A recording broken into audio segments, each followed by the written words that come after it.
Welcome to the Lytes Out podcast. This is Chris Lytes Out Lytle, and this is our journey to document the history of mixed martial arts. I have brought with me my friend, the MMA detective Mike Davis, and together we will preserve the history and hear some great stories from the world in the era of the no-holds-barred. Thank you and enjoy. Welcome back to the Lytes Out MMA History Podcast. I am Joey Venti. With me, as always, is the MMA detective, Mike Davis. Today, we have a very special guest, a veteran of over 20 fights in the UFC.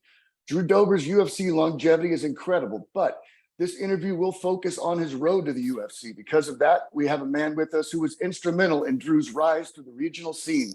From Victory Fighting Championships, we have Victory J himself. Drew and Jay, thank you both for being here today. Thank you. Oh, thanks for having me. And I can't believe Jay's on here. I know, man. It's been a minute. It's been a little while, man. How have you been? Good. Just doing the same old for the last, 15 years? It's been a while. You look great, man. Well, thanks. Getting punched in the mouth is apparently the fountain of youth. So, So why don't we start from the beginning? So, Drew, you were one of those people that a lot of people had heard about, and then Victory Fighting Championships they really made you step on the gas pedal. The guy did you no favors in regards to matchmaking when you kind of go through your record. And that was kind of the Victory thing. Jay, at Victory, how would you say your matchmaking style was? We used to have a saying. And so I would travel all around the Midwest and see guys. And I had to see somebody fight before they could fight for us. I'd go and watch them fight. And Big Poppa Schnake would come along with me. And we'd watch fights, and then we'd break the fight down and say, like, if I, as a matchmaker, who do I want to see fight? That's really what it came down to. It was like, how about this guy? How about this guy? And the saying we had is that you'll never get an easy fight, but you'll always get a fair one. And I always like to be straight with guys and say, hey, this is where it's at, man. And these guys came to produce, and it's that formula seemed to work. Drew, how do you find your way into the mixed martial arts world? man, I can't run, jump, or catch a ball. So I had to learn pretty much how to fight people. But no, I joined martial arts, fell in love, and I was halfway decent at it. Give or take like what we wanted to do. And then I saw my very first UFC fight with Frank Shamrock versus Jeremy Horn. And since I saw that fight, I fell in love. Like, it was like a physical chess match. And it wasn't like an emotional brawling. It was like, the best martial arts you could possibly see that actually is functional. And I was like, I just want to do that. So I was bouncing between Muay Thai and mixed martial arts until, I was acquainted to Victory J, and the rest is history. So, Jay, you just started you had to see somebody fight a few times before you put them on your card. How do you find Drew Dober? So Victory, do you remember that? I do actually. There was at the time with VFC, it was pro only. We didn't have any amateurs. And there was so much buzz about this young kid across the river that was fighting an event called Omaha Fight Club. And Omaha Fight Club was all amateur, and it was literally, it was an open forum. You show up with your gym bag, and, the guys come within 10 pounds of each other, and you get in and scrap. Okay, so that is code word for no weigh-ins, somebody's backyard.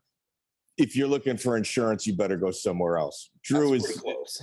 am I right on that?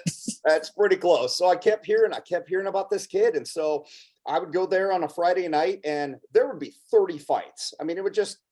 It'd be whoever wanted to fight, some 2-3 times a night sort of stuff. And, Drew was just a spectacle, man. I couldn't believe, one, that, for the physical shape that he was in, you didn't see that in the amateurs.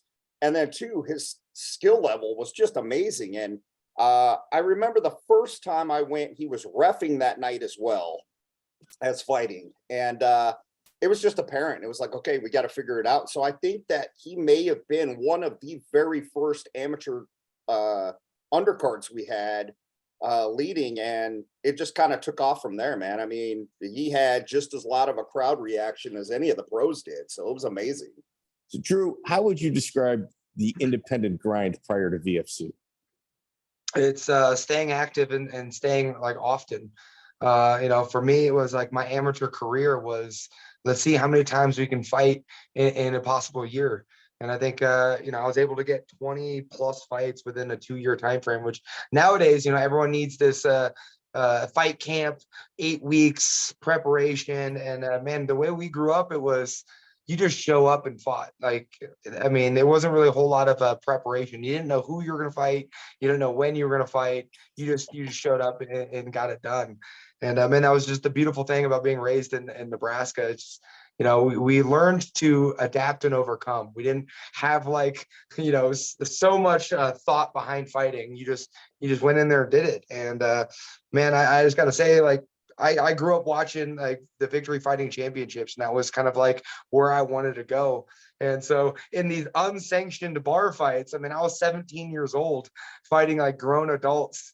And man, I just remember one fight in particular, I ran into Victory J, and I was so like shell shocked. I was like, oh man, like this is the promoter that I want to fight for.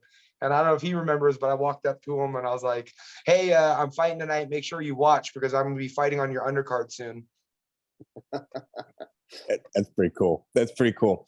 So what I can track back, Mick Doyle had a gym at Mid-America Martial Arts, Mama, you guys used to call it. Is that where you started? Yes, Aaron Cerrone at Mid-America Martial Arts. So we were considered the Mama's boys. Grew up training with like the Ellenbergers, Ryan Jenson, Jason Brills. I mean, the list goes on and on about, the names that I was, getting beat up by in the gym every single day. So just so everybody can kind of wrap their heads around it, usually a coach, it would be a dream come true if they got one person from their first fight all the way to the UFC. You just named about 4 people right there, including yourself, that all made it to the big show. Mm-hmm. I mean, yeah, I think it's just Omaha, Nebraska. Majority of them came from kind of where I was from, but there's multiple other gyms like Premier, McDoyle's. Is like there's something in the water in Omaha, Nebraska. All starting from was a Steve Jenham in UFC 3, Jeremy Horn fighting Chuck Liddell. I mean, the list goes Matt on Anderson. and on. And Matt on. Anderson, Jeremy Horn's brother. Yeah, I mean, the list goes on. And so I always tell people, like, if you're from Omaha, Nebraska, you either play football or you learn to fight people. And man, even now we have the #1 pound for pound boxer, defending his title here soon. So man, Omaha, Nebraska is such an honor to, come from such an amazing place. Were you a street fighter growing up? No, I was actually anti-confrontational. I was a nerd. But man, I just like getting physical. Right. And it translates to, who I am today. There is zero emotion with my fighting. Like I'm just trying to like trade concussions and have fun doing it. And when I was a young kid, man, if I hated you, we didn't talk. If I liked you, we're probably going to try to fight each other. That's fucking wild. Victory J, September 7th, 2007, VFC 20 Aces. You never had an amateur fight until you ran into this guy and you adjusted with that on this card. I think this is the first time ever. Dan Lancer was the opponent. Victory Jay, what was your thought process of matching him up on this first fight for you? I think again it was a little difficult because some of these guys also had pretty stacked records, and I believe that Lancer was from the Panhandle, and they trained hard out there. They didn't have big gyms, but they made up for it in just toughness. And I mean, again, everybody in the area fighting on a weekly basis was a fairly regular thing. You'd fight Friday night in one town, sometimes you would fight the very next day in another town. And so, these guys were constantly fighting, and, it was trying to find a good matchup. And, Dan was a military guy. He was older. Good wrestler. Good wrestler. He fought in North Platte, Nebraska quite a bit and came from a pretty decent camp of guys. He was out training with guys. I believe he was with Kelly Wiseman, who was with the Militech camp for quite some time.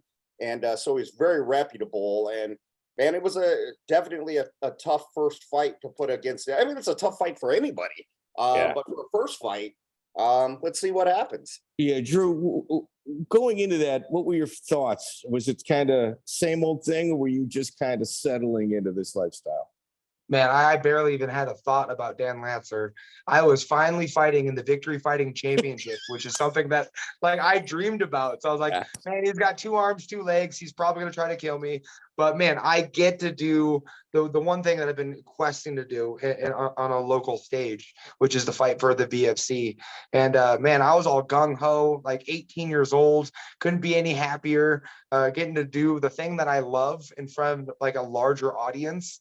And yeah, I knew Dan was a tough guy, a solid wrestler, but I mean, I'm pretty sure I said in the interview before the fight with him, he's going to try to punch me until that doesn't work, and he's going to try to take me down.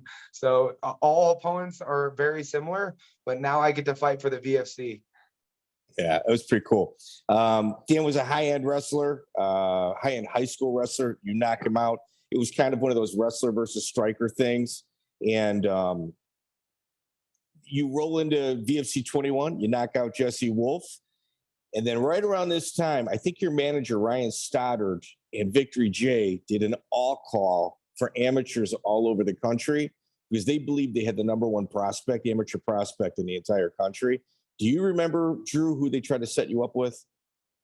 I mean, numerous people. I mean, there was like talks of me fighting Al Iaquanta, me fighting Dustin Poirier.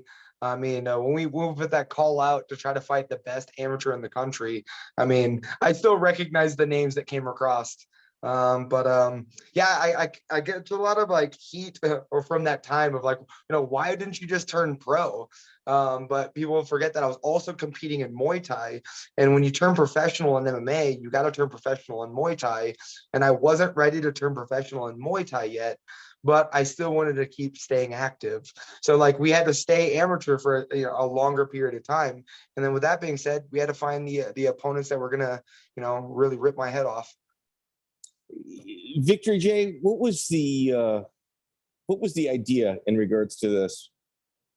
So finding an opponent for Drew was becoming progressively more difficult. Guys saw him, like, and so we kind of came up with the idea. At the time, I was a columnist for Grappling Magazine, and so I had the forum, and I was traveling all over, and I was seeing all these guys, and guys kept asking, what's it going to take to get a shot?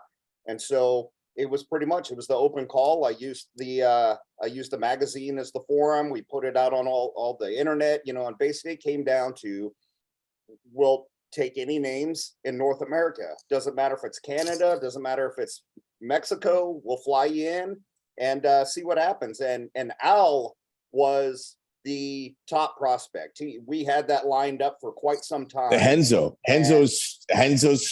top guy. Yeah. And, but he ended up going pro right before that fight. So we had it booked. He got the opportunity to be on a big card up there. So we went back and looked at who we had. And I believe we settled on Adam Cunningham out of Indiana. I believe it's just a stud wrestler out of Indiana. It was one of Chaz Bowling's guys. And, it was a really cool little experiment and it worked. And, at the time, nobody was really doing anything like that. And hats off for Drew to really say, hey, whoever you put in front of me. I know a lot of guys will say that, I'll fight whoever they put in front of me. But, he literally did, man. I mean, he backed up his words and did it and made it look easy. I mean, it made it on our highlight reel. It was great. Drew, I'm going to be very direct with you in regards to this, and I would never say this if it were true. But prior to this interview, Victory J and I were talking, and I remember seeing you locally. You get weigh-ins and stuff like that. I'm from the Chicagoland area, but I traveled all over the Midwest. And I would always go, oh, that guy's juiced. He's juiced. Like, looks good, fights his ass off, not afraid. But, like, when he gets off that stack, I'm going to be interested to see, like, what kind of go he has. And USADA comes along and not a single thing changes. I think you've got like special genetics. I mean, it could be just special genetics, work hard while being malnourished. I mean, I'm quite blessed. I mean, I got the square jaw. It looks pretty, but it's also very actable in a cage as well. So I'm just built for the sport. And that just really comes down to it. It's, I was put on this earth to do one thing, and that is to be a modern gladiator. So I'm built, I look the part, and we're able to perform similarly.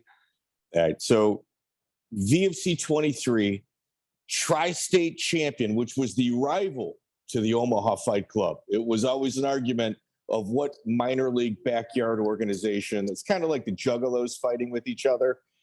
You had Wes Clark in that fight. Wes was always, I remember him, I've seen him fight live a couple times, a little bit off. Do you remember fighting Wes Clark?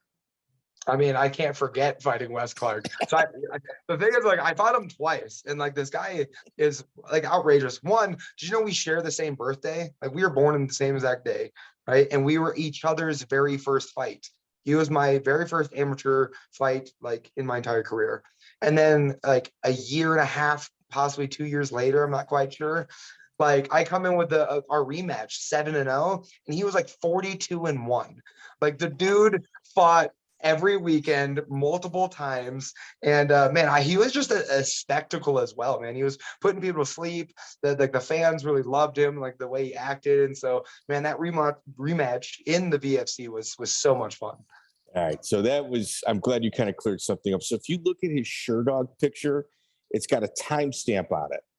And if you look at the timestamp and compare it to his record, he's only 1-1 at that point. But if you're saying he's like a 50 Fight Club member almost, but he's also got an NWA Pro Wrestling belt with him. Victory J, do you think he like just took the picture with that, or do you think he may have won that on one of the independent grind shows? I'm going to guess is that at the time as well, there wasn't too many championship belt manufacturers. So I'm going to guess that he probably got it on, an event that maybe wasn't as well established. But the thing that was great about guys like Wes is that he would wear those belts to other events. He would show up in the arena with his belts on, and everybody be like, who's this kid? And really kind of start a buzz about him with all his championship belts and stuff. It was a really cool time. Yeah, he was loud. He made sure you knew that he was there. Yeah, he was. Yeah, interesting guy. Drew, when you got called to Strikeforce against Lumumba Sayers on the undercard, did you get a taste of what it was like to be on the big show? Dude, that was one of the most memorable moments of my life. Was like, one, walking into the gym and having my coach Aaron Cerrone pretty much tell me like, hey, do you want to fight in Strikeforce in 2 weeks, up a weight class? And I was like, jumped to the idea. I was like, yeah, absolutely, let's do it. Of course, showing up to the Broomfield Event Center come fight day in Colorado, and the dude is twice my size. Like, he didn't make 170. He's nowhere near 170. Come fight day, he was about 200 plus pounds. But walking out in the Broomfield Event Center was the first time I saw my name up on the lights on that banner. The first time you take your shirt off and you're not cold because of the spotlights before you step into that canvas. And man, that was like the first time I was like in that professional big show, and all the anxiety followed. I remember I was so tranced before that fight, man. I'm like thinking, looking around, looking the arena, looking at where I was at. And then I heard the announcer say like standing 6 foot tall. And I'm like, I'm not 6 foot. I'm like, oh yeah, I forgot. That's my opponent. You're announcing my opponent right now. But I was like, I was so lost in where I was at and what I was doing that I couldn't even pay attention to like I was actually in a fight. That's wild. Well, it's one of those scary knockouts when you land face first. And we're talking about a guy that fought a who's who, including win over Scott Smith, who's a legend in my opinion. And I mean, you cleaned house in about 16 seconds. Right. Well, I mean, in the combination of this fight and of course the fight prior, which is the #1 amateur in the country, we found out that I had an answer to the problems, and that was my left hand. If I can make a connection with my left hand, I'm halfway decent at putting your lights out. Yeah, absolutely legit.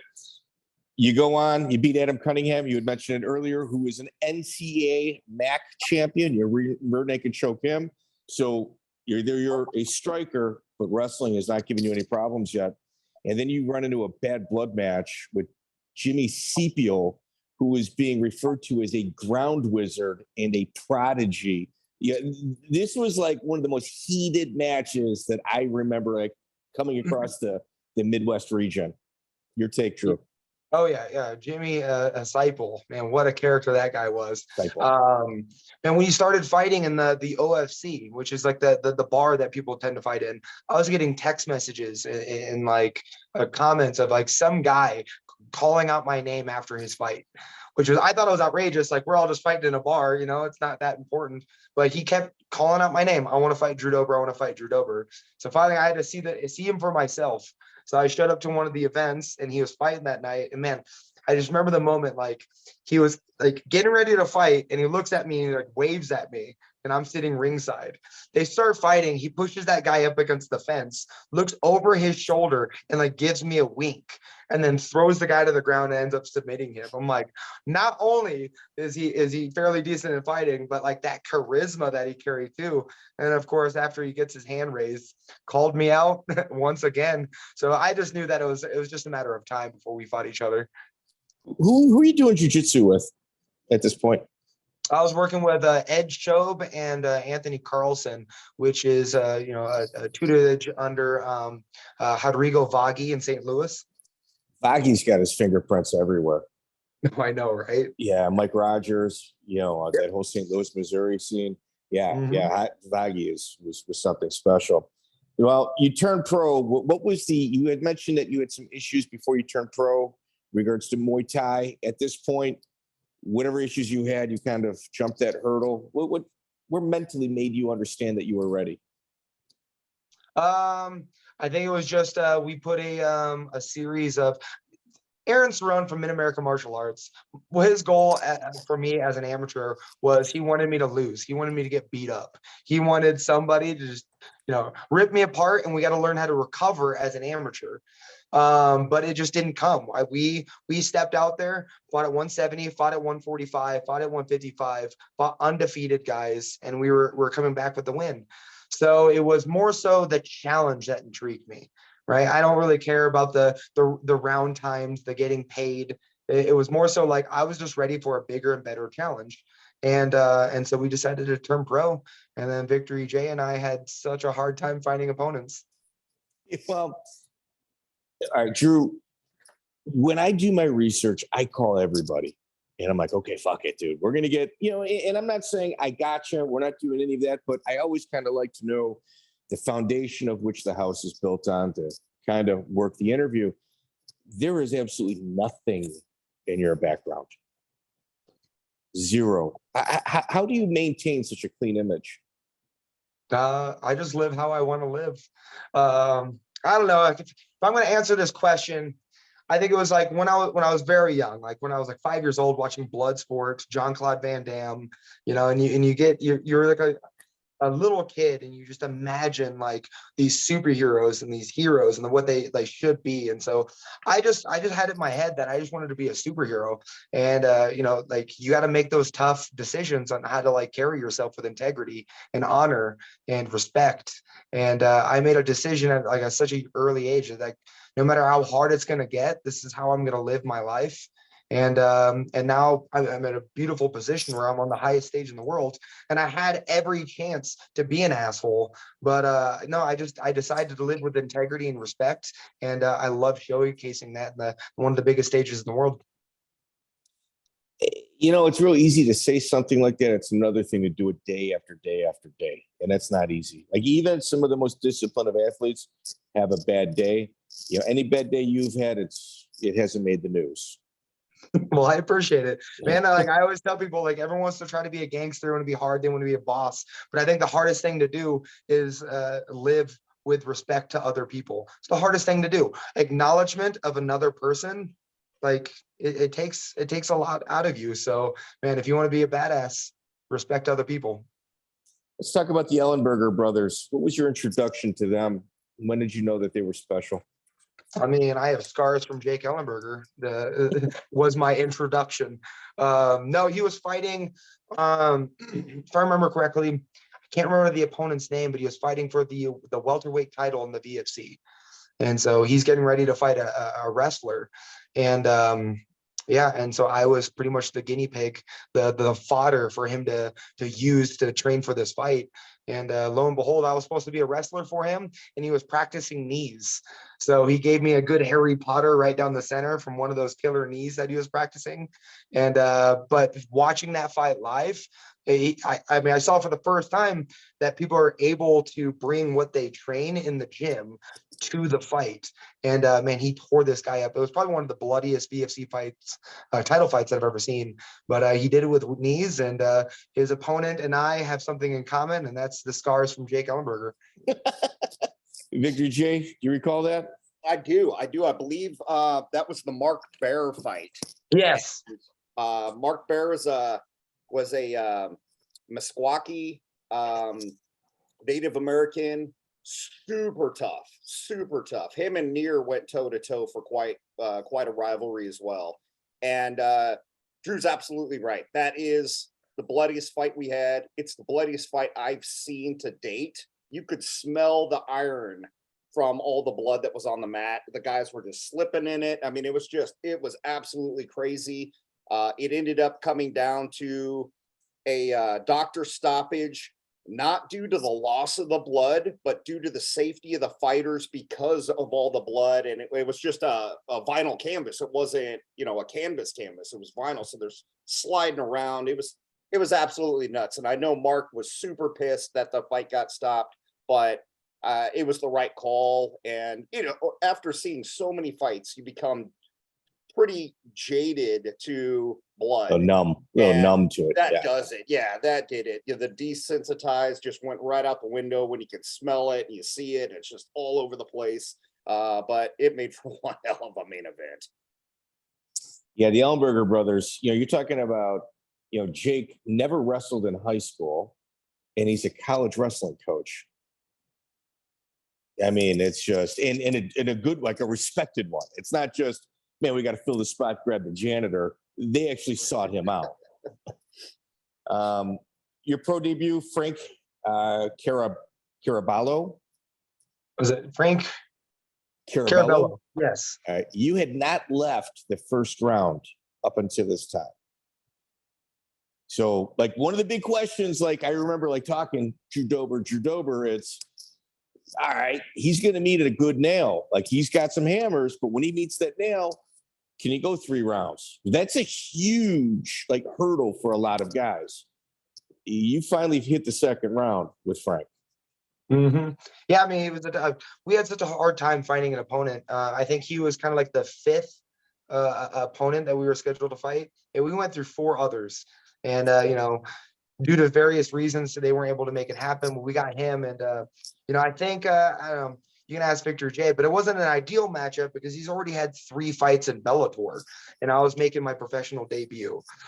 So he was definitely a higher jump than we wanted, but I mean, we wanted a challenge, and he was. Wait, Drew. He was also the NAAFS, which is at this time a very respected organization out of Ohio, and he's out of I think it was a Fearless Fight Team, which was kind of the counterpart to Strong Style. Those are 2 early MMA gyms that were very high end in the Midwest. Like, this is no friggin' joke, man. Right. And so, I mean, that was the challenge, and we loved it.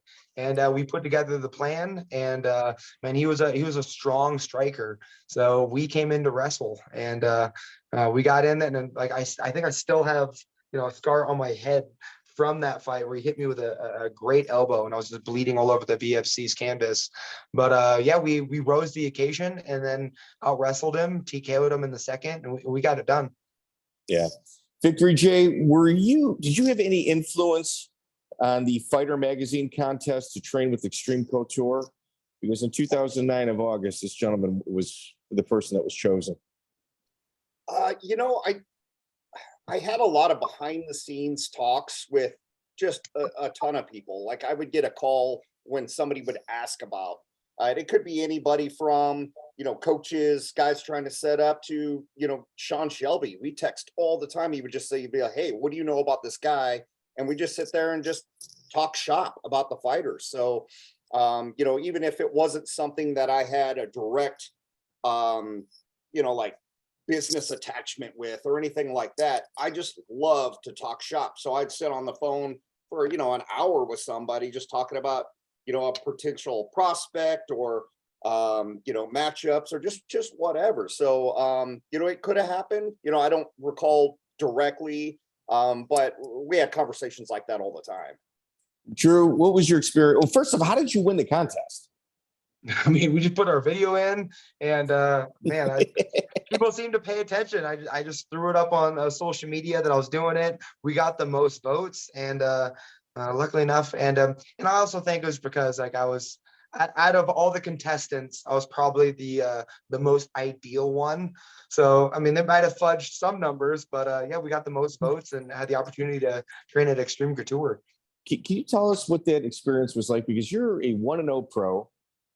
You know, you had a successful amateur career, and now you're training with literally guys fighting in the UFC. Yeah, man, it was surreal. I got to, you know, train with the idols, be surrounded by the idols. I had Vitor Belfort watching me spar. Like, it was just like outrageous. Like, it was just more than I could ever imagine. And but the thing that I took away from it was I can hang. Like between the training sessions and the sparring sessions and everything else, like I can hang with these guys. And it was just a confidence boost that I was ready for the UFC at an earlier age. And it was just a matter of time. What was your experience like with Sean Tompkins? It was great. The Canadian crew, so Mark Hominick, Sam Stout, I mean, they really guided me, you know, taught me kind of what it was like to train in such a large gym. They gave me the new routines. At this point, I've only been training at the same gym, doing the same things over and over. So they were like showing me other things that we can do. And you know, I think they were really trying to recruit me to come to Extreme Couture. Man, I really enjoyed that experience. But yeah, I had a love for where I came from, which was Omaha, Nebraska. So I just wasn't ready to move yet. But man, I like that. It was such an eye-opening experience being there. What about Junie Browning? He was at the gym at that point. Man, what a hard-nosed dude. I mean, it was just, you got all these characters, just a bunch of characters. I mean, we live in MMA, which is just a bunch of psychos in the Wild West, just, you know, fighting for a living. And man, I was really intrigued on just learning where these people came from, how they got there. And yeah, Junie Browning on top of a War Machine was there. And we all know what he got himself into. Man, it was a unique group for sure. And a good reference for me to make sure I stay on the right path. I'll tell you what, man, that is a very powerful statement that you said. Sean Tompkins, obviously no longer with us. I have so much respect for him. I always try to go out of my way to give that guy the props that he deserves. But he was also burning the candle at both ends. Mm-hmm. And some of the names that just got brought up may not have been real good influences for, you know, and vice versa for each other. Right. Which, I mean, like, I'm quite blessed into being surrounded by the people that I was with in Omaha, Nebraska. So when I was in Extreme Couture in like the shock and awe gym of the who's of MMA, like I wasn't distracted because like I had a strong belief in who I wanted to be personally, and these guys didn't match it. And you have to surround yourself with like-minded individuals. And again, I wasn't ready to be a part of that yet. What about Ray Sefo? Did you have any interaction with him? I think he was there at that time. Right. And I still have a connection with Ray. I literally saw him a month ago. Man, it was just seeing his coaching, he's brilliant. Like he's able to watch pad rounds, watch sparring rounds, and come up with like these detailed constructive criticisms. And yeah, it's just like I said, like Ray Sifu, Vitor Belfort, Sean Tompkins, like dude, like man, there was such genius in that gym that yeah, it was motivating. Hominick, you know, the machine. Is his work ethic? I've heard legendary things about his work ethic in the gym. What did you see when you were working out with him? Yeah, the week that I was there, I think it was a week or 2 weeks. He was actually the most diligent fighter in that room. I mean, he was the guy that had the bedtime. He was at the gym first. He left the gym at the latest, warm up, cool down. And when you trained, he didn't waste any word. Like, he was so focused. Like, he wasn't there for banter. He wasn't having conversations. He was there to get better. And like, I think Mark Hominick was the person that I try to align myself with for majority of the trip. You know, with Hominick, if you look at like Hominick, Stout, Herdecki, they all have their own gym right now. Those are all local guys that met each other, all became top 10 in the world at one point, top 5 in certain instances. And they just found each other, and now they have their own gym in Ontario. Right. I mean, you got to have what I call the accountability buddy. And so they were able to find another talented individual to be with. And so between him, like Mark Hominick, Sam Stout, Chris Horodecki, like those guys were like, they were together and they bounced not only technique, but also lifestyles off each other. And I think it's just really cool, like how far they were able to get, you know, as a team. Yeah, like a legit team. This isn't just poaching, you know, we got some big game hunting. No, they were a legit team. Victory J, Brad Gumm had a very interesting MMA career. Joe Daddy Stevenson, I think Chris Brennan, he's got wins over. What was his reputation as a coach at this point? You know, if we're kind of dialing back the time here, he put out tough dudes. I mean, it's definitely, you know, if you trained with him and you came out of his camp, you know, you were going to be somebody that was legit. And, you know, at the time too, there were so many garage gym guys that were out there, or maybe they came from like a jiu-jitsu academy and you didn't really know what their actual striking or MMA was going to be like. And with Brad's guys, they were all pretty well-rounded. And so I think if a guy like Brad were to call up and say, hey, I got a guy, you know, he's definitely got my ear. So future Tough 15 veteran, prison stare Chaz Hackett is your next opponent. Now you're just coming, I mean, tough guy. You're coming from one of the greatest experiences in terms of training in your life, and this is your first fight. Yes, man, I love that guy. No, I suffered the very first loss of my career against Chase Hackett, which the best way I could translate that to is I was fighting as a respected amateur and he came in as a focused professional. And it was a very different style of fighting that I've ever experienced. Like, I was just a talented individual. I got to go into a fight and do pretty much whatever I wanted, and I found a way to win always. And only against Chase Hackett that we got out wrestled. So he came in with a game plan for me, and it was working fantastically. And then the next thing I knew, I was down 2 rounds and I had to get a finish in the 3rd round. And I went out and I gave the biggest beating of his life in that 3rd round. But unfortunately, we weren't able to get that finish. And we went to the judges' scorecards. And I knew that we ran out of time and I suffered my first loss. Now, I wasn't there, but I remember hearing through the grapevine, Victor J, it actually may have came out of your mouth. It was a war. And like, from the couch, the armchair, oftentimes when somebody goes from one camp to another camp and then back to the original camp, they can kind of get caught in the middle in regards to training rather than being all in on a certain aspect or component of the fight. Did you think that may have happened there? It came into play? I feel like it's less to do about the gym bouncing and more to do about kind of how I was winning fights at the time. Again, like I was just being a talented amateur. I didn't have a reason to become hyper-focused on any particular opponent. I mean, my pro debut, we went through 5, right? So like, I wasn't thinking about opponents. Like I said earlier, like if you have 2 hands, 2 legs, like we're just going to fight. Growing up in the Omaha Fight Club, we didn't know who our opponents were. We don't think about that stuff. We just show up and get the job done. And unfortunately, that was the reason I lost, because Chase Prison Stare Hackett had the southpaw friend of Chris Camozzi. You know, they came up with such a great game plan at Factory X, and they knew the things he needed to do to beat me as an individual. And that's when he came into the fight with, and I couldn't keep up with that diligent game plan. Brad Gumm living off the grid right now. I was told somebody spotted him 3 months ago. I've been trying to track him down for an interview for about 2 years.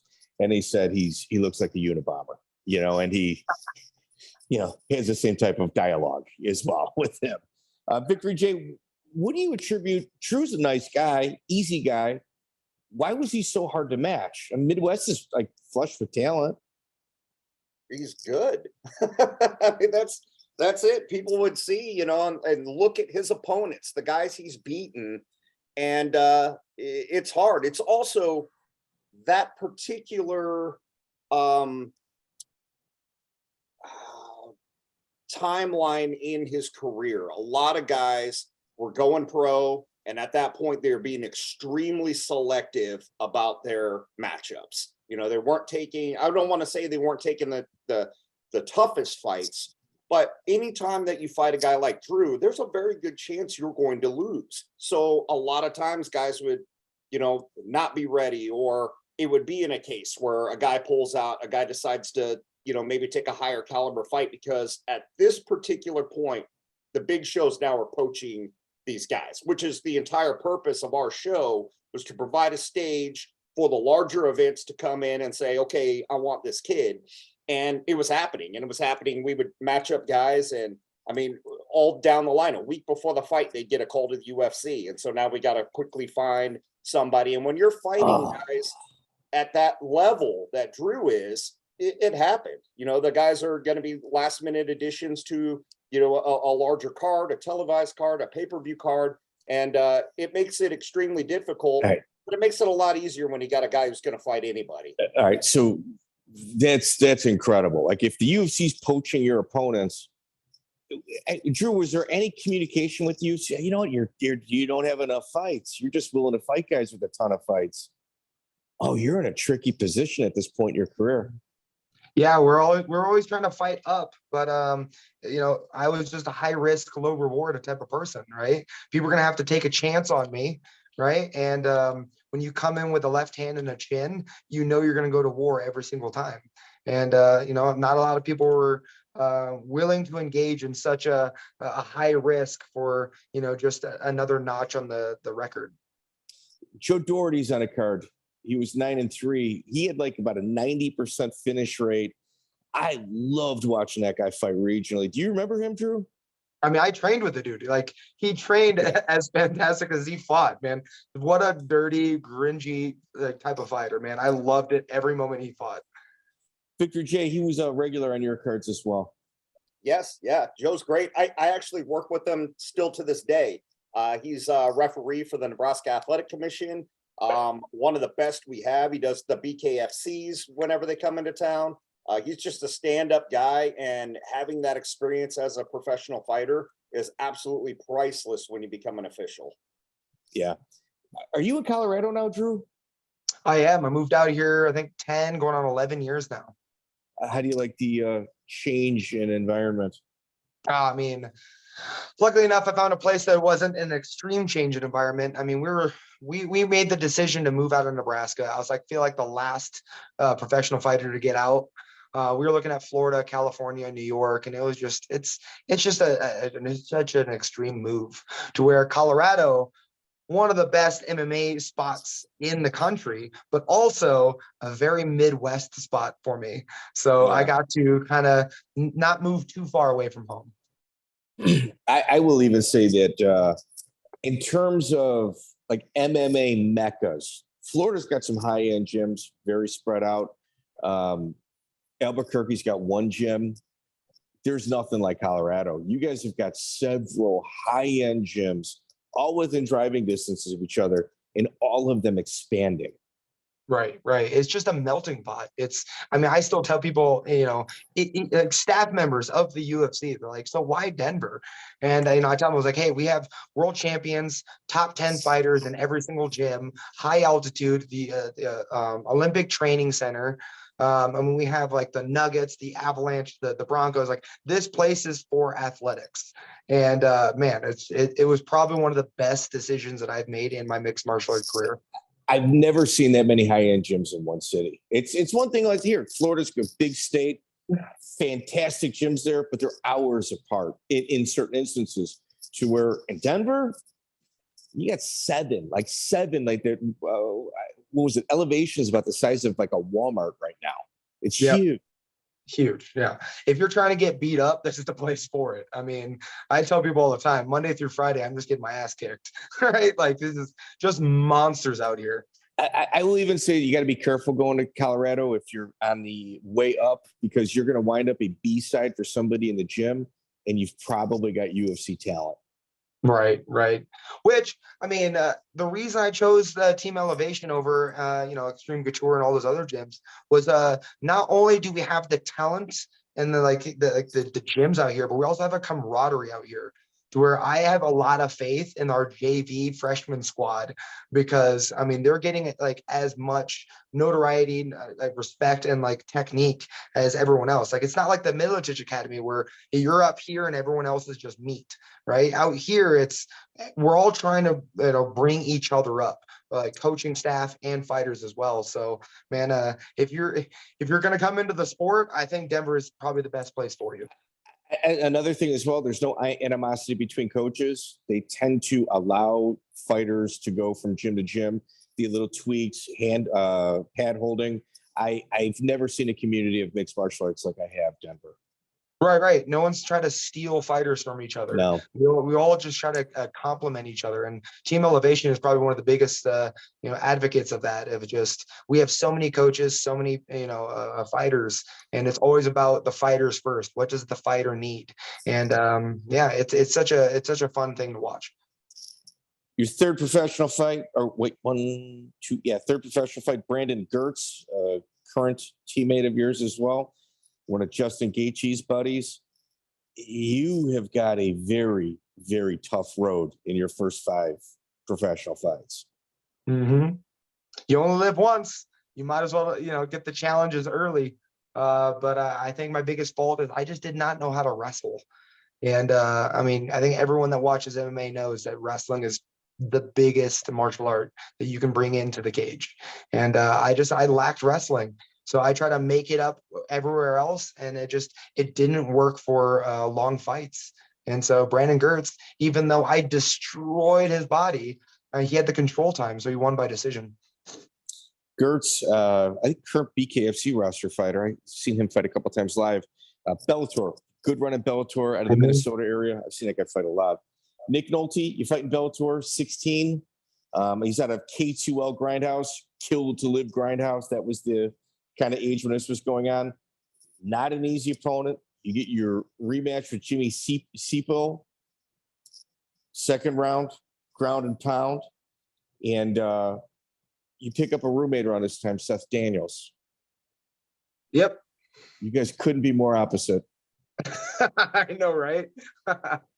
But man, I think he just liked helping me out. I mean, I was just like, at that time, I was just a struggling fighter, like living in my car, doing odd jobs. And man, it's really hard to, like, we've seen all the Rocky movies. I mean, outside, scenarios kind of affect the way you perform.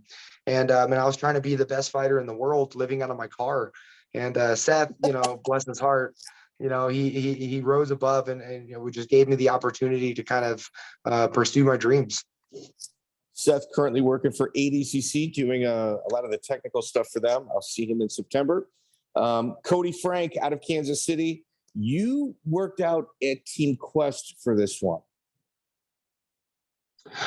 The Team Quest one was earlier in my career. Okay. That one, I was still sticking with Mid-American martial arts. I think, and also at that time, I was fighting so often that I really didn't have time to go train anywhere else. Between professional Muay Thai and MMA, I think we strung together 6 fights in 6 months. I was fighting every single month. So, we couldn't drive very far away from the gym because we had to be there all day, every day. Did you stay with Matt Lindland at Team Quest? Where'd you stay at? No, so I stayed in, it was such a rough little joint. I stayed in like a Days Inn across the street. How was the homeless people? And how was the homeless people between the gym and your hotel? Yeah, one of them was Matt Horwich.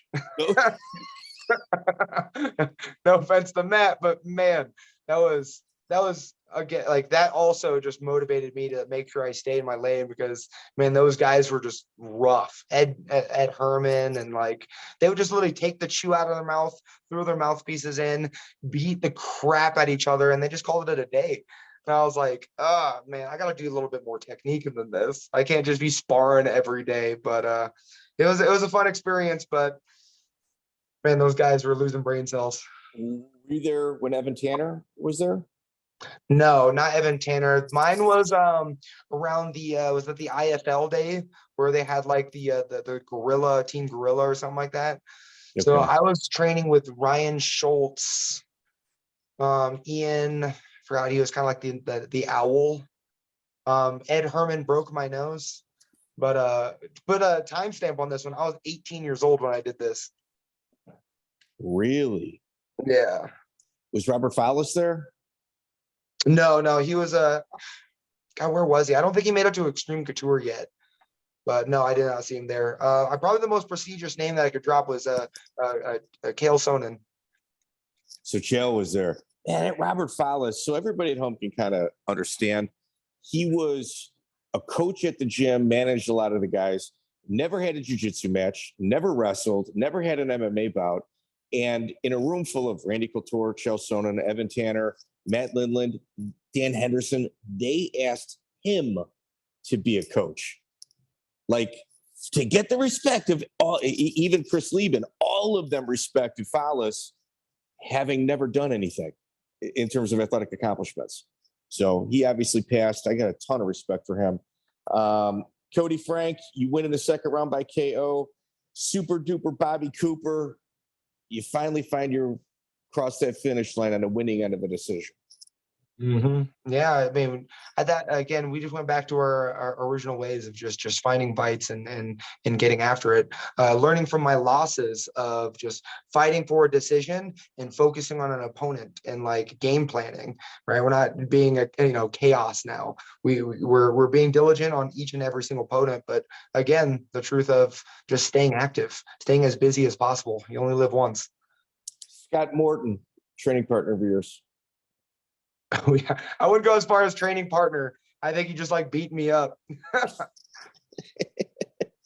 Tough dude. Yeah, you guys had in a rough room. Ryan Jenson. I mean, all of you guys had just legendary careers on the independent scene, and a few of you peeped your head into the UFC. Dakota Cochran, another one. Mm-hmm. Mm-hmm. Tough individuals, and like I said, Omaha, Nebraska was just producing fighters, and I mean, we were just all close knit together with nothing to do in Nebraska other than just beat the crap at each other and make each other better. And man, it was such a blessing to be able to coincidentally be raised in such a place. You cornered Jenson when he fought Keith Wisniewski. I thought. Yeah, I held his water bottle and his T-shirt. I wouldn't say I cornered him. Okay. I remember seeing you there. Kurt Podney. Do you remember Kurt Podney? Yeah. My first Muay Thai coach. He taught me so much. And then, once we had the gym split in Omaha, Nebraska, he cornered against me as well. But Kurt Podney, an amazing man that guy is. Junior Hernandez, he's out of TSG Combat Sports. He's got 5-6 with wins over Eric Weisley, as well as a few other UFC veterans. Yeah. At this point, was the UFC, you had to have been on their radar. Yeah, I think I was on their radar, but we didn't really have any strong communication just quite yet. We were still in the proving grounds. They wanted to make sure that I was able to hang. And Junior Hernandez, what a fight that was.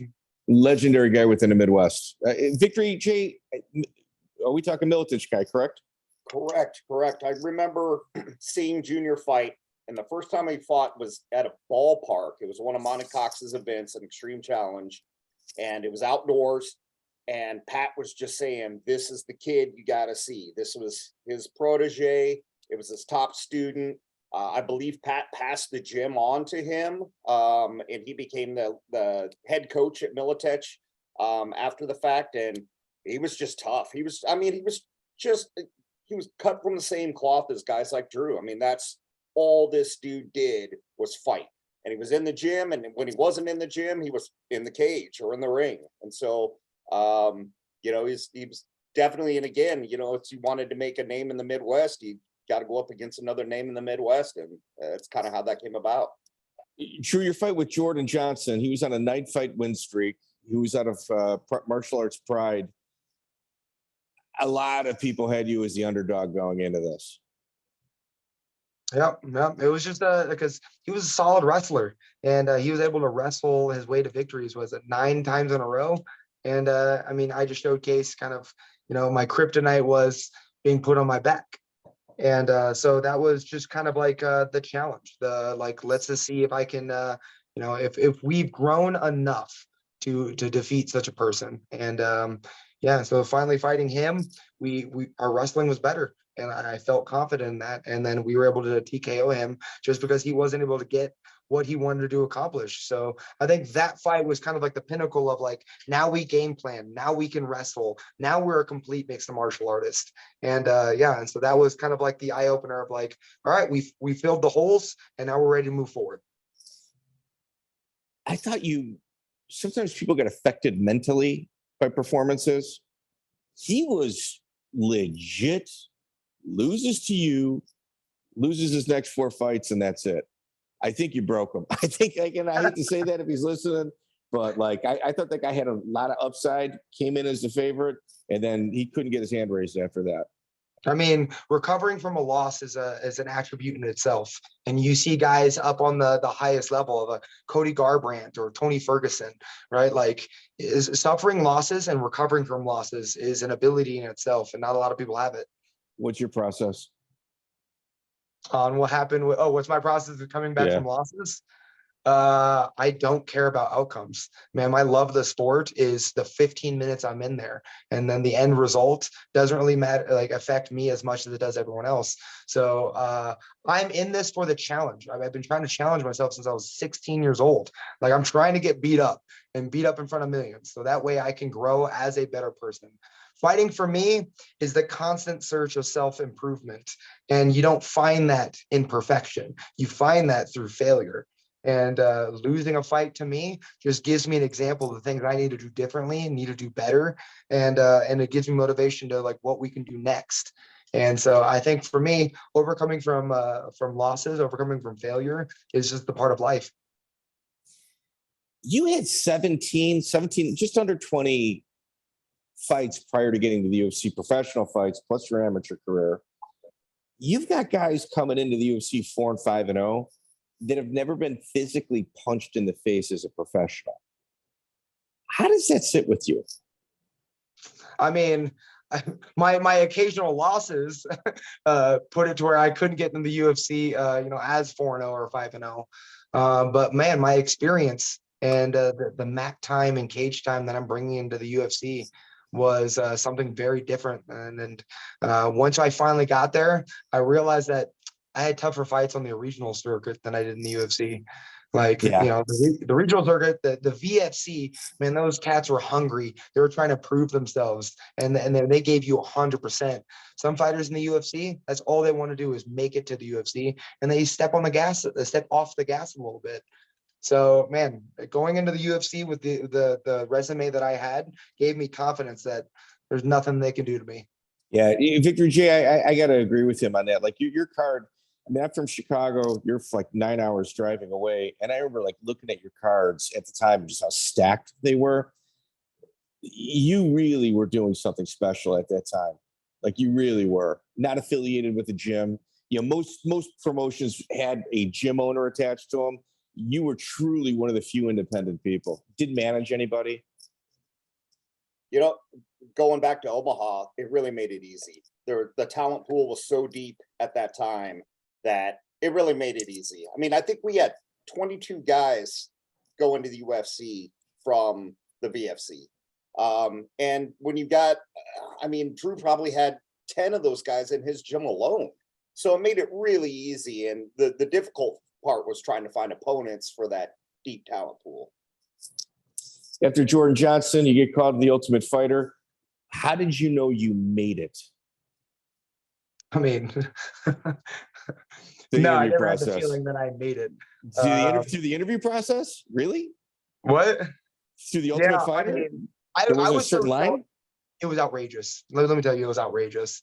I mean, I left that interview going like, what, like the questions they were asking me were the most outrageous things I've ever, like, I was just so dumbfounded. And they only gave you like 60 seconds of like mitt time and jujitsu. I was like, what are they trying to find? Like, even if you're talented, they can't see that. And then the questions they asked you in the interviews were just so off the wall that I Can was you give us like, an example? so you got beat by Chase Hackett. You know he's gay, right? Like it was it just threw you off, and it was just like a series of questions like that. And really, what it was is I was talking to a good friend of mine, James Krause, who was also kind of like doing the same thing. And he says, because it's not what you say, it's how you say it. They're looking for reality stars, not fighters. And I went, oh, okay. So the callback gave me like I was surprised. Like, oh, you guys want to hear from me again? And then the second interview, we played it up. They're like, you look fat in this picture. How much did you weigh? And I was like, I was fat in that picture. I was enjoying Vegas for the first time. You want me to take my shirt off? I look better now. And just they wanted that excitement. They wanted to make a show. And it was only after the second interview that I was like, okay, so we just got to be loud. That's it. Wow. Dude, James Krause, absolute genius. Yeah, brilliant. Brilliant mind. Yeah. He's in an I mean, unfortunate situation right now. I mean, yeah, I have my hesitance on like kind of like what he put himself in. Yeah. He's a And brilliant then guy. yeah. But James Krause and I have like this weird friendly rivalry for our entire career because we thought we were going to fight each other eventually. So we were friends, but also kind of like, we're probably going to have to kill each other eventually. Yeah, you know, he's in an unfortunate situation right now, and I'm not asking you to comment this. Probably better that you don't. But the IRS is going to get him, and it's going to be on taxes. It's not going to be on what it is they're accusing him of, which is a crime. Like, I don't know. Don't even get me started on the feds. Joe Exotic, 20 years in jail, a drugged up meth head. We got him. You know what I mean? Get the fuck out of here. Ted I would say, Worthington, man, stay clear away from all that stuff. Pay your taxes. You know, like just. Yeah. I mean, I haven't ended up in jail despite the way I was living. So, like, there's definitely a way to do it. Yeah, it's crazy. Ted Worthington wins by submit. You win by submission, verbal submission. He's got to win over Darren Elkins. Has a lot of weight cutting issues, but a formidable Midwest opponent. Wait, let's rewind a little bit. The Ultimate Fighter House. Did you think you were going right into it, or did you know you had to fight to get into the house? You knew nothing. You knew nothing. That Ultimate Fighter. I mean, I can't speak for every season because I was just on that rare live season. And so they decided to do with like the live thing. It started off spending 7 days in the Palace Station. You couldn't leave your room. Like they confiscated your cell phone. They put you in a room. They said that even look outside your door, you're off the show. So I spent 7 days like shuffling cards and like reading a book in my room. And you get kind of like, you know, the prison rules of you get an hour to train with somebody. And I mean, it got to a point we were just taking that hour just to have conversation with another person. Like it was a very extreme. And I you know, they want to do that because they want to build that cabin fever. And then as soon as they opened the doors, they went, make weight because you're fighting that guy, go. And it wasn't the most, like, it wasn't ideal for, you know, the purpose. And for me, I was training so hard on being able to be the most athletic, most skillful fighter. And then when we got released from the hotel room, we only had one round and I pulled the college wrestler. And I thought to myself, like, all he has to do is get on top and he's going to win this thing, you know? So like, I was so stressed with that 24 hours of like, I need to be able to beat this college wrestler. Then found out while in the cage that he was actually a karate background. So it was just like, man, I felt like I was going back in the OFC days on a UFC level of like, I didn't know who I was fighting. I didn't know when I was fighting. I didn't know what I had to do. We only had one round to do it. And man, it was just a disaster. And I don't think the season came out well either. So for me, it was what we took away from that is I then knew that the UFC knew who I was. How were you mentally? I mean, you lose to Schnake, Darren Schnake, obviously formidable opponent. I lost a round to Darren Schnake. Dude, he was gassed out so hard after that 5 minutes. If it was a true fight, we would have made it in the house. But I only had one round. So props to Darren to making that 4 minutes look real good. You draw Will Brooks, after Ted Worthington, future Bellator champion. Will Brooks is a friggin' stud. You were literally trying to fight the toughest in the country. Exactly. Yeah. We took that fight in a week's notice because we wanted to fight a really tough guy. And I mean, just the fact that he was the Bellator champion, he beat Michael Chandler twice. He's definitely a phenom. I think it was just I bit off more than I can chew in a week's notice. And he beat me. Robert Rojas, super friggin' tough. That guy is a friggin' savage. You win by rear naked choke. Sean Wilson, P-Town, 50 Fight Club member, I might add. You win by rear naked choke as well. Like you're on a roll, but it seems like the last minute fights are what sets you back. Is that kind of computing in your head? Oh yeah, absolutely. It was the over enthusiasm, the kind of like that Midwest mentality of like, I'm willing to fight anyone, anywhere, anytime. And unfortunately, if you want to make a career out of this, and I'm going to tell my future like prospects, fighters, that you got to make intelligent decisions. It's not always about grit and iron. Since you're in fights, has Aaron Darrow, I think that Travis Quarter's a promoter. TJ O'Brien, super friggin' tough guy. TJ O'Brien is no joke. He was on Tough 12 or didn't get into it, but was right there. Mm-hmm. That was the fight where I told myself, like, this was it. That was it. He was on the Ultimate Fighter. He fought in the UFC. He's a veteran. This was my time. And I went in with such like focus and enthusiasm that I was going to put him away and the UFC was going to give me a call. And I ended up submitting him. And I was like, this is it. Here we go. I'm ready. And we heard nothing. Yeah, it was just crickets after that. Ryan Stoddard was your manager at this time, correct? Yeah, give or take. I mean, he had the title, but not the responsibilities. I think that was the time where we were kind of getting the idea of, he's not doing much. I need to do things on my own. So that after the TJ O'Brien fight was when I had a meeting with my coach and my mentor about, hey, I just be the UFC veteran and I didn't get a call. Like, what do we need to do? What's happening? And we came up with the idea of I might not have the eyes, but I can find somebody that does have the eyes. And what I'm going to do is I'm going to go to their backyard, beat their ass, and steal the limelight from them. And that's what we did against Tony Sims. So Tony Sims, October 18, 2013, fight to win. You win a split decision. Yes, that was probably one of my favorite fights, bar none. My toughest fight, my most favorite fight, and we got the job done. I mean, I was basically walking around JCPenney shopping mall. I got a call from Ryan. He's like, Seth Daniels wants you to fight Tony Sims. I don't like that fight. I'm going to tell him no. I said, absolutely not. We're taking that fight. He goes, have you seen this guy? He's winning by knockout in the first round every single time. The dude's a monster. And I said, yeah. And the UFC's looking at him. So if I want to be in the UFC, I got to be able to beat this guy. So I was like, call back Seth Daniels, renegotiate the price, and we're gonna get this done. And lo and behold, like, he was the toughest fighter I've ever fought. He knocked me down 3 times in that first round. Like, the guy was a monster. Dude. Granite in his hands, hardest I've ever been hit.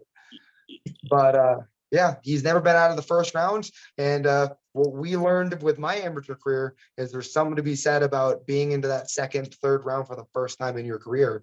And I got off that stool going into the second round, knowing that I had it in my heart, my brain, like we get it done. So we gave him war, and he wasn't able to keep up.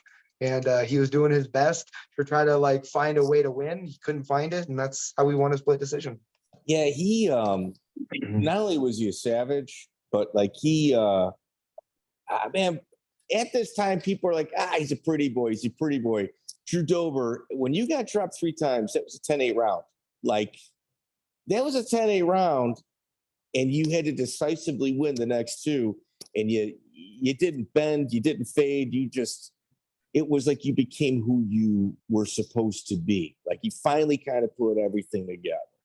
Right. I mean, he just showed that I'm just the real life Rocky Balboa. That like I can answer questions with my left hand, and you can't put me away because of my chin. And I think it was just that shock and awe of, I get to bring in that grit and iron in every single fight, and this is why people don't want to fight me anymore. You got called to the UFC. How does that phone call go? God, it was painful. I was sitting in a diner enjoying my birthday, eating a ridiculous amount of food. And I got that call, like, can you fight in 2 weeks in the UFC? And if the UFC calls, you just say yes. And I got into that gym, and we literally were just had to start cutting weight. The fight was at 170, and I still had to cut weight to get to 170. We were fat. So we accepted, we took it, and we put forth our best effort despite basically coming off the couch. Dude, isn't that crazy? Like, that's kind of the beginning of the only way you get to the UFC is by taking last minute fights. Like the majority of the new signees tend to fall into that category. Right. What's your thoughts And on like, that? I love how the UFC does not even take in consideration that I just got done fighting Tony Sims. I mean, I got the call like days after that fight. Like I still had stitches in my mouth. Like, and so it's like, hey, can you fight in 2 weeks despite the amount of concussions you've received in your last one? So, but like I said, man, grit and iron, and that's what I showcase. And that is, we say yes and we get the job done, no matter the who, when, and where. Victor J, what are your thoughts about how? Okay, you match made the independent scene. People always go like, oh, Sean Shelby's got such a hard job. Joe Silva, they got, obviously no longer, had such a hard job. That's the easiest job in the world. No, everyone's afraid to say no to you. You're talking high-end guys willing to fight anybody, especially like knowing they're going to take a loss. Victor J, go ahead. I shouldn't have commented on my feelings, but the question's yours. I think it's still got to be difficult. I felt I had it easy because I was the middleman. The goal is to get to the UFC. So guys would come knowing, like, as soon as guys started getting the call, all of a sudden my job became that much easier because eyes were on. I was, talking to these matchmakers on a fairly regular basis. They'd hit me up and ask me about guys. And so I actually feel on that it was a little easier. But card changes are just part of the game. And I think when you get to the UFC level, I would think that guys are more worried about losing in the UFC than they are coming in and showing what they're capable of doing. And for me, I didn't really have that. I had guys that were hungry. They wanted to show the UFC what they had. They wanted to show everybody. So I really think I kind of had the easier job between the two. Really? I also think Victor J was probably one of the most professional matchmakers I've ever worked with. Yeah. So it might not have been easy for him, but I think he just made it look easy. Drew, did you ever get stiffed? Did you ever get the promoter ever like promise you to pay and then stole from you? Luckily enough, I didn't have that, but I mean, I worked with Victory J and Seth Daniels. Like I didn't surround myself with people that I had bad vibes from. So intelligent matchmaking. It's one of those boxes I like to check for veteran fighters. Like you got to get ripped off like once. You know what I mean? Like, I mean, I got ripped off my amateur career fighting in Strikeforce for no money. So like there was no expectations of pay, but yeah, we definitely didn't make any money there. So I think mine was just putting forth the best effort for zero money. Here, why don't we make this come full circle before we end? August 25th, 2018, UFC Fight Night, Lincoln, Nebraska. You got John Tuck, Victory J. I think you were the inspector in the corner of this gentleman right here. I was, I was thinking when we spoke earlier, you're like, one of the things, about Drew over his career, my career, this actually was a highlight of my career. I had been out of the promoting game for 10 years at that point with the Nebraska Athletic Commission, and I was assigned to Drew's locker room, which was shared with James Krause and Justin Gainge. And Justin fought as an amateur for me as well. So being in there with these guys, it was a highlight for me, seeing a guy that got his start with me. And now I'm the one that's sort of starstruck walking Drew out to the cage. It was awesome. It was like really out of everything. That is like a highlight for me to see things come around full circle. And I couldn't be more proud, to see a guy who started fighting at 17 now on the biggest platform in the world and doing really well. So and performing. I can't say enough, Drew. I'm so proud of you, man. Thanks, man. I appreciate it. And no, I remember that moment wholeheartedly. That was the moment where I was preparing for obviously a fight in the biggest stage in my career, and I get to be in the locker room with Victory J, Ryan Roberts, surrounded by the guys that I was also surrounded by when I first started. And it was just the moment where I realized that, man, like this is what I love doing. This is what I've always dreamed of doing. This is everything that we've built together. And just in that locker room, I couldn't help to enter that fight with a smile on my face, because no matter what happens, like we get to do this, and we are doing this. And the fact that we get to do it together was absolutely incredible. Yeah, Drew, I hope you realize, like, on the administrative point, it's like an administrative side, when guys like you make it and like we see you, we're like, it's a different level of appreciation on our end, because we saw you like you put the work in. There are several times in this timeline that 95% of the people would have said, yeah, dude, I gave it a shot. Didn't work out. You never quit. Mm-hmm. And that is literally the story that I'm creating, is you can achieve greatness if you just admit to the fact that you just don't quit. Yeah, don't sidestep, don't quit, don't put your head down. Yeah. So just ignore problems and keep moving forward. And it will eventually find you. Okay, ignore problems. So Chris Lytle, one of my guys, always said, if you want to be a world champion, you got to go in there, get your fucking ass beat from pillar to post, walk out of there and go, yeah, just one little minor adjustment. And I won that fight, where everybody's just like, we can't understand what's going on in your head right now. And that's the only, you apply that to any other job outside of fighting, you're getting shown the door. But in MMA, you become a world champion. Right. I've said it, chasing greatness, perfection is boring. So through failure, we're creating our own stories, and it is literally the most entertaining thing. And that is the thing I've learned since I was 17 years old, working with Victory J, is failure doesn't matter as much as people say it does. And we're all creating this beautiful story that we can tell and annoy our grandchildren with. Yeah, absolutely. You celebrated Christmas in Germany one year with Nick Hein, an opponent of yours. Dude, you've been around, man. Like, you've been around. You don't let being born in a small town, like in an area of the world where most people on the left and right coast say it's a flyover city. You've really done a lot for yourself, man, and it's greatly, greatly appreciated, on our end.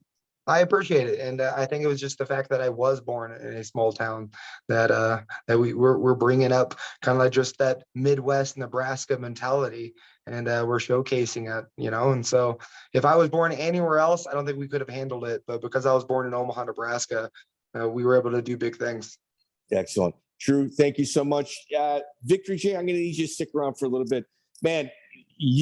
Neil Magny owes you a favor. You got reeled in with this. He owes me many favors, so we're just going to add that to the pile.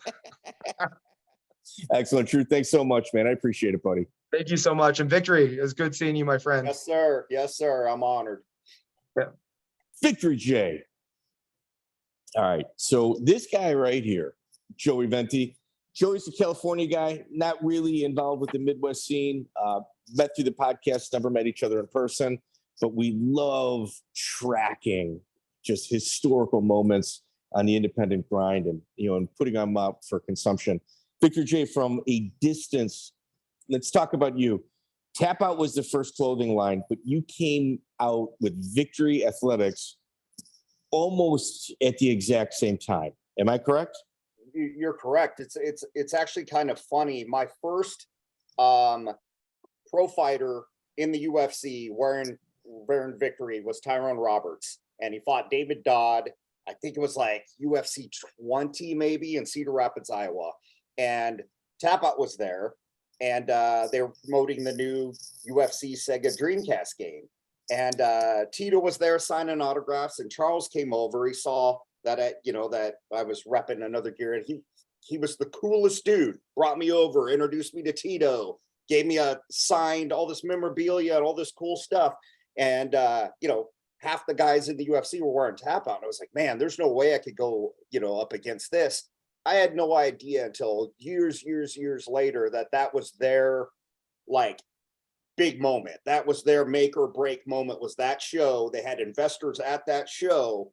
And I didn't realize how close we really were, but we had parallel lives selling t-shirts out of the back of a van, going show to show with Big Poppa Schnake. And if he would announce and I would do shirts, and if I didn't sell enough shirts, we didn't have enough gas to make it home. So that really is how we cut our teeth in this industry and got to meet all these fighters and really got knowledgeable about the sport ourselves. Big Poppa Schnake. Man, dude, we brought him up. I've even clipped it out, some of the segments we have with him, and I've sent it to his kids. And that guy, man, sorely missed. Agreed wholeheartedly, man. I mean, I think about it all the time. It's just, really, he was my brother, man. We traveled, and we had plenty of times where we had to just stop at truck stops because there wasn't a hotel around, or we couldn't afford to go to the hotel. And it's just, we've got so many memories, and it's just crazy. I mean, just in the travels with BPS alone is enough stories for an entire lifetime. So Big Poppa Schnake, larger than life personality, and completely sober. It's amazing. A lot of people he's got to be on something. And like, no, yeah. What's he using? What's he on? Right. And man, dude, I'm not this. I will take this. You don't have to comment if you don't want to. But when Big Poppa Schnake passed, Bruce Buffer became who he is today. But prior to that, he was just a normal ring announcer with a suit on. I'd agree with that. I think Bruce 100% lifted the personality of BPS and kind of incorporated it into what it is he's doing today. Yeah, I'd agree with that. He was a showman. He wasn't just an announcer. He was a showman. And so much more than that is he carried the event. He made the events easy because he would carry the event when all hell was breaking loose behind the curtain. He was able to present the show, keep people entertained, and nobody knew for the better. If people booed, he would kind of interrupt the audience. But here, think about this. Audience booing. Hey, let me tell you. Boom. He'd say something, and they would go from booing to clapping. He had the ability to grab an audience and change the direction of their ship. And sometimes big boats, because you're looking at 2,000-3,000 people, sometimes you need a little time to kind of turn around in the harbor, to where Big Poppa Schnake didn't need that. He did it immediately. I'd agree. Yeah, he had he captivated the audience 100%. Yeah, died of diabetes. Man, anytime I know he was announcing a show in this podcast, I owe it to him to say his name. A true road warrior. So Victor J, let's talk about, we should have done this in the beginning of the show. Let's talk about with what you have going on right now with Nitro tickets. Sure. So this was actually an issue that Schnake and I had together. So back when I was doing shows, tickets were done the way a lot of events are still doing them now. I got a show, I'm going to hand fighters tickets. Hey, go sell these. You get to keep 25% or whatever it may be, and come back on the day of weigh-ins, and we'll tally everything up. And it just became such a nightmare. And it's amazing to me that it was such an antiquated program. And long story short, we had an event at Harrah's Casino, had 2 UFC veterans who are big ticket sellers, but good friends, said, hey, I'll get you tomorrow. Well, something happened. I don't know, snowstorm, tornado, whatever it may be. Tomorrow came and I had $4,000 in unsold tickets to a normally sold out show. If I had just had those tickets 24 hours earlier, we would have sold them, but doors are open now. We're on TV. We're just trying to, like, you know, fill the seats so it doesn't look like a void. And I really sat down after that show and brainstormed and said, you know, there's got to be a better way to do it. That became Cage Sticks. We did Cage Sticks for from 2009 to 2016. And then, you know, Cage Sticks now links to Nitro Tickets, and Nitro Tickets was a rebranding to incorporate things beyond combat sports, beyond cage fighting. You know, we do boxing, we do we did the Abu Dhabi and Vegas, the World Championship, you know, so basically if any promoter is out there that needs a better way to do fighter tracking, this is it. I mean, it's not, you know, it's not a program that we're trying to incorporate something else. This was built from the ground up specifically for my needs as a promoter. And once it started taking off, that's when I stepped out of promoting. I started working for the state. And it helps us to this day that we're able to easily see for inventory, for tracking, for tax purposes. Hey, these fighters sold this amount. There's no more, you know, monkey business on weigh-ins. It's just streamlined it. And I run into promoters all the time that are like, man, I wish I would have just known about this before. So we use it. I work for Ignite. I do color commentary for Ignite with Jeremy Bjornberg. And that guy sings your praises. Absolutely loves you, loves the product. One of your soldiers. Victory J, can you give us one of your favorite stories from the independent grind? Man, there's a lot. Brad Kohler, any Brad Kohler related stories? You know, it's difficult. It's difficult because a lot of my stories is going to out a lot of people. And, you know, I actually had a book offer back in the day, because I was with a guy named Joe Wilk and a guy named Ethan Day, and they're both jiu-jitsu black belts, both standout guys, fighters. And we went to, it was a tri-state event. And I just went up there again to kind of to watch over, you know, some new prospects, that sort of thing. And we were just talking shop the whole way. It was a 2-hour drive. I'm like, you should do a book. It's like, the problem is that if I do a book, I'm going to have to use names. You know, I can't say, you know, this, you know, arbitrary fighter or whoever. They're going to want to name names. And if that happens, I'd be on a hit list like you don't even know. But I don't know if there's too many. I mean, like I said, the story with Drew, that really was a highlight of my career. You know, seeing a guy that started with me, now, you know, I'm the guy that's like looking up to him in the cage. That to me, those things are really powerful. Well, here, and rewarding. the tide changed. Like, when he was in the amateurs, he's looking up to you. I mean, you were a very, very like well-respected promoter here in the Midwest. I mean, there was other promoters here in the Midwest, but there was no caveat with you. Everybody knew what they were getting and who you were and what they were getting from you. And that was a very rare thing back then. Like, do you remember Randy Greenman, one of my favorite promoters? Hell's Angels got him, you know, chopped him up into several pieces, the guy out of, you know, St. Louis. It was just, dude, you doing your thing, man. It was awesome. It was awesome to see it from afar. I've always admired your work. I appreciate it. It's just, it's one of those things. There's a lifetime of stories there. You know, when I was single, I used to have to like cull my storytelling because it all sounded like bullshit. But you know, it's there, and I've been really blessed to work with the people that I have over the years, to just be in the circle with guys like yourself, with Big Poppa Schnake, with all these fighters coming up. You know, I've been truly blessed to have the career that I have, and I wouldn't change it for the world. You know, I hear all the time, you know, if you could go back and change anything, would you? No, because I like how everything turned out. It turned out great. Sure, there was some tough times. You know, we were living out of our van for a while and everything, but I think that just made the success that much sweeter. You know what though? Like that kind of encapsulates who you were in Schnake. No, we're willing to sleep in a van to go to an independent show a few hours from here. And if he doesn't sell enough T-shirts, we're fucked. We're going to be begging for money. Right. I've had to send Big Poppa Schnake money. I've had to Western Union him money so we can get home from somewhere. But I knew, like, when he called, it was serious. It wasn't like he was, yeah, dude, I just need like $20. It was just like, dude, I need like $32.75. That's what it costs to fill this tank. It can get me home, please. That's all. I don't need another penny more. If you send it, I'll start walking now. My phone's about to die. Right. I'm like, yeah, dude, go to Western Union. It'll be there. Yeah, that is when he passed, one of my final stories, and the publisher was great. Doug Jeffries was great in that he gave it twice as much. I think I had 4 pages dedicated to Big Poppa Schnake. And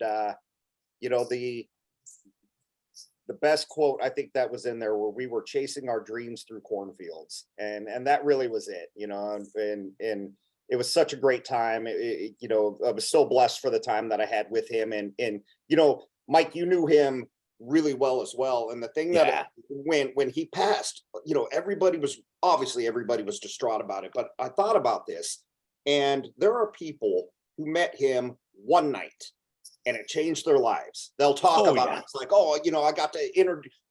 I got introduced to Big Poppa Schnake, and he was just great. And this was one night.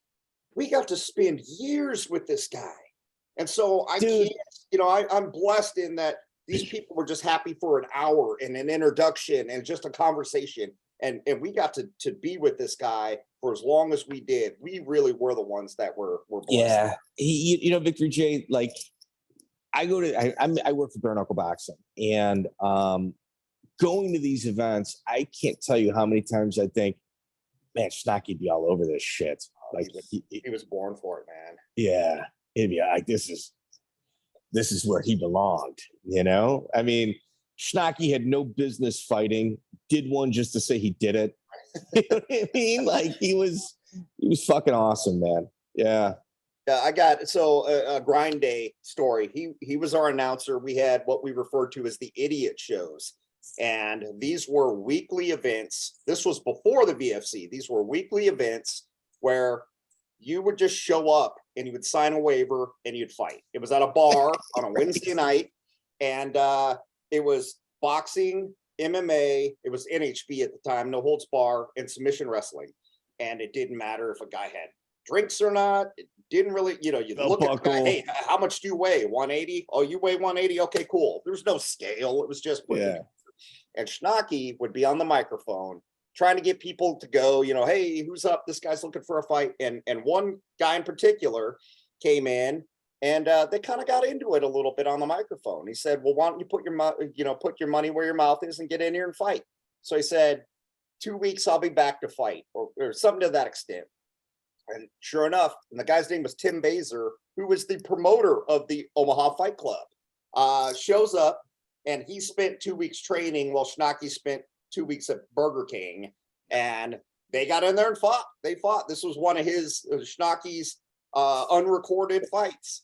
And it went the distance. He ended up losing. I think it was a decision, but he was so beat up from it. He was on the oxygen tank. He was like, and he had to go do multiple events. And I think he actually did there was an IFC where it was a welterweight tournament, and it was a who's who. I mean, Chael Sonnen was there. Jeremy Horn and Baba Lou were in the finals, and he was the on-camera guy, all beat up still. He still had a shiner and that sort of thing. He had Jens Pulver himself. There was one other person in that booth. It was Jeff, on there. That was a who's who cast as well. Yeah. But he just stepped in, and he didn't train. He was just like, I'll get in there and fight. And it was amazing. I know we kind of like poke fun throughout this podcast about the Wild West days of Omaha Fight Club. They are still around, and a lot. I mean, MMA would not be where it is today if it wasn't for events like the Omaha Fight Club. If it wasn't for places where a guy could step in off the street and get his first fight, see if it's what he wants to do or not. And they're still doing it. They're still going strong. And I mean, it's been 20 something years, and a lot of events you really can't say that about. So Joey is a California native. Joey, was it the Cobra Fighting Federation? Oh yeah. Mark Hall. So Mark Hall's event was kind of like that as well. Oh, it was absolute Wild West. People coming out of the stands to fight, letting drunk people fight, they had a 300-pound lady fight a drunk guy once. It was insane. Sean Strickland was recently on Joe Rogan. I think I counted 3 times he called Mark Hall a piece of shit. His words, not mine. Nothing to do with it. Also, had some, like Gabby Garcia. The best way he can say about rolling with her was like rolling with a fat chick. You know what I mean? It was still a woman. I'm like, oh, just it might be Don Fry's kid. That's my guess on Sean Strickland.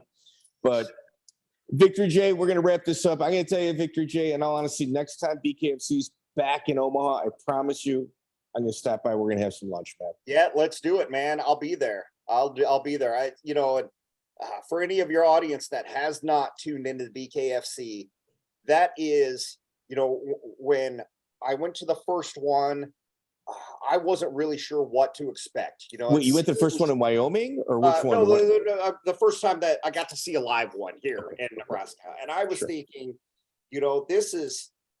it felt barbaric, and even after being in the sport for so long and sitting in on panel discussions with neurologists that have said it's safer than MMA when it comes to CTE and that sort of thing, I will tell you, it changed me. I felt like I was watching the old golden years of MMA. I absolutely love it. Ladies and gentlemen, you need, in order to understand what NHB, the era was, you need go travel, take some vacation days. You need to see BKFC now, because if you do it a few years from now, it's going to be much different than what it is now. You need to see it now.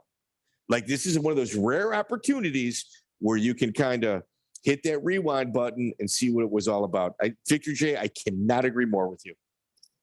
Yeah, that's it. Mike, thank you for allowing me the time, man. I anytime I can talk shop, it's great to go back memory lane, and this has just been, it's been such an honor, man. I really appreciate it. Hey, Victor J, Joey, please attest to this. Usually there's twists and turns in the road.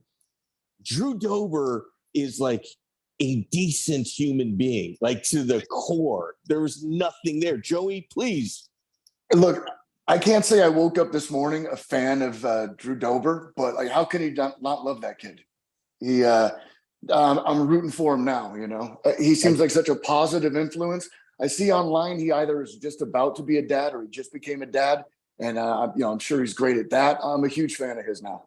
Yeah, I mean, we've had Drew Fickett on, Dennis Hallman, Horwich, even like Chael Sonnen was talking about, Dan Severn stole from me. Like, we've got so much gold. I knew we were going to come into a good interview with Drew, but I knew there was not going to be one of those, holy shit, I can't believe he just said that. So we're going to have you on again. Maybe one of the Ellenbergers or Jason Brills, one of those guys. But all those Omaha boys are all clean living. Like, that's, kind of sad for us. So, Joey. Pleasure being here. I'm glad I got to sit on this interview. Drew Dober, I usually don't like fighters that are that good looking, but I'm a fan now. So thanks for letting me sit in on this one. Victor J, thanks, buddy. We'll be in touch, man. Thank you. Always a pleasure. Check out the full interview on iTunes, Spotify, and all major podcast platforms.